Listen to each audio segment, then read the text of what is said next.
ഓഫറേ offer എന്ന് കേട്ട് അച്ഛൻ മുണ്ടൊക്കെ മടക്കി കൊടുത്ത് മുത്തശ്ശി ഓടടാ ഓട്ടം ബാക്കിൽ അമ്മയുടെ അമ്മായിയും അമ്മയൊക്കെ കൂടെയാണ് കേട്ടോ നമ്മളിന്ന് ഓഫറേ ഓഫർ എന്ന് കേട്ടിട്ട് നമ്മളുടെ അങ്ങാടിപ്പുറം വിവാ ഓഡിറ്റോറിയത്തിലേക്ക് വന്നതാണ് കേട്ടോ. ഞാനിട്ട ഡ്രസ്സിൻ്റെയും അച്ഛൻ്റെ ഷർട്ടിൻ്റെയും ലിങ്ക് ഞാനിവിടെ മേലെ ടാഗ് ചെയ്ത് കൊടുക്കാം. നല്ല ഓഫറിൽ കിട്ടിയതാണ്. അച്ഛൻ്റെ ഷർട്ടിന് 200 എത്ര സംതിങ് രൂപയുള്ളൂ കേട്ടോ. കാണാനും നല്ല ഭംഗിയുണ്ട്, നല്ലൊരു കോട്ടൺ മെറ്റീരിയലാണ്, നല്ല സുഖമാണ് ഇടാൻ എന്ന് പറയാറുണ്ട് കേട്ടോ അച്ഛൻ.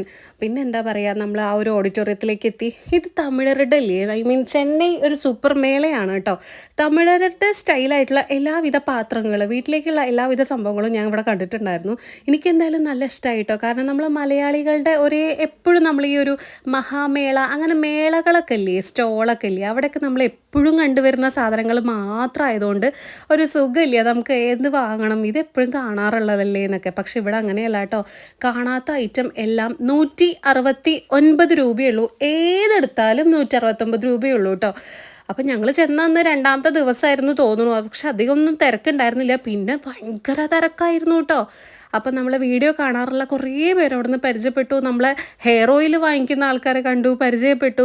മുത്തശ്ശി പിന്നെ ഒന്നും നോക്കണ്ട, കുറേ ദൈവങ്ങളുടെ ഫോട്ടോൻ്റെ സെക്ഷനിൽ പോയിട്ട് കൃഷ്ണൻ്റെ ഫോട്ടോ കാണിച്ചു തന്നു എനിക്ക്. അതിനുശേഷം ഈ ഒരു പീക്കോക്കിൻ്റെ സ്റ്റോൺ വെച്ചത് കാണിച്ചു തന്നു. അതിനുശേഷം അമ്മ അവിടെ മാറ്റുകളൊക്കെ തിരയായിരുന്നു കേട്ടോ. സത്യം പറഞ്ഞാൽ ഏതേതാ എടുക്കേണ്ടതെന്ന് അറിയുന്നുണ്ടായിരുന്നില്ല. അമ്മയുടെ കയ്യിൽ കണ്ടു. അമ്മ പറയാം, ഞാൻ എടുത്ത് വെച്ചൊക്കെ കൈ പിടിക്കട്ടെ. ഈ ഒരു അടുപ്പ് നമ്മൾ വാങ്ങിയിട്ടുണ്ടായിരുന്നു, ഇതും 169 ഉള്ളൂ. ചീനച്ചട്ടി ഇല്ലേ നമ്മളുടെ അയേണിൻ്റെ തന്നെയാണ് കേട്ടോ, ഇരുമ്പിൻ്റെ ചീനച്ചട്ടി, ഇതും 169 രൂപയുള്ളൂ കേട്ടോ. എല്ലാം 169 ഉള്ളൂ. പിന്നെ ഇത് തേങ്ങ ചിരവാനും നമ്മൾ നീലേശ്വരം സൈഡിലൊക്കെ ഇത് പലാക്കത്തി എന്ന് പറയും കേട്ടോ, ആ ഒരു സാധനം കൂടിയാണ് കേട്ടോ. പക്ഷെ ഞാനത് വാങ്ങിക്കാൻ വേണ്ടി മറന്നു. ഞാൻ അത് വാങ്ങിക്കണം എന്ന് അച്ഛനോട് പറഞ്ഞായിരുന്നു. പക്ഷെ സത്യം പറഞ്ഞാൽ അത് മറന്നു കേട്ടോ വാങ്ങിക്കാൻ. ഇനി എപ്പോഴേലും വേഗം തന്നെ പോയിട്ട് വേണം അതും കൂടെ വാങ്ങിക്കാനുണ്ട്. നമ്മൾ നോർമലി വെജിറ്റബിൾസ് ഒക്കെ കട്ട് ചെയ്യുന്നതാണ് കേട്ടോ.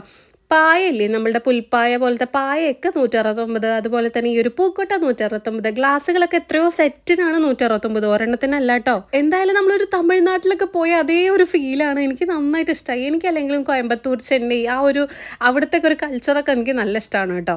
അപ്പോൾ അവിടുത്തെ പാത്രങ്ങളൊക്കെ എസ്പെഷ്യലി പറയാനില്ല, നല്ല രസമാണ്. അവിടുത്തെ കുക്കിംഗ് വീഡിയോ ഒക്കെ കാണുമ്പോൾ ഓരോരുത്തരുടെ കാണുമ്പോൾ എനിക്ക് ഭയങ്കര ഇഷ്ടമാണ് കേട്ടോ. നല്ല രസമാണ് ഇവിടുത്തെ പാത്രങ്ങളൊക്കെ പ്രത്യേകിച്ച് കാണാൻ വേണ്ടിയിട്ട്. അപ്പോൾ അതുകൊണ്ട് നമ്മൾ കുറച്ചധികം സ്റ്റീൽ പാത്രങ്ങളും കാര്യങ്ങളൊക്കെ വാങ്ങിയിട്ട് ഇവർ തെയ്യാരേ തെയ്യാരേ തെയ്യാ പാട്ടും പാടി ഇങ്ങനെ നടന്നു വരികയാണ് കേട്ടോ. അപ്പോൾ അധികം നമ്മൾ കുറച്ചധികം സാധനങ്ങൾ നമ്മൾ പർച്ചേസ് ചെയ്തിട്ടുണ്ടായിരുന്നു. നല്ല ബ്ലോക്ക് ആയതുകൊണ്ട് നമ്മൾ വണ്ടി ഇവിടെ പാർക്ക് ചെയ്തിട്ടുണ്ടായിരുന്നില്ല. റോഡ് അപ്പുറം മുറിച്ച് കിടക്കണമായിരുന്നു. അതുകൊണ്ട് നമ്മൾ സാധനങ്ങളൊക്കെ എടുത്ത് ഇങ്ങനെ നടക്കുകയാണ്.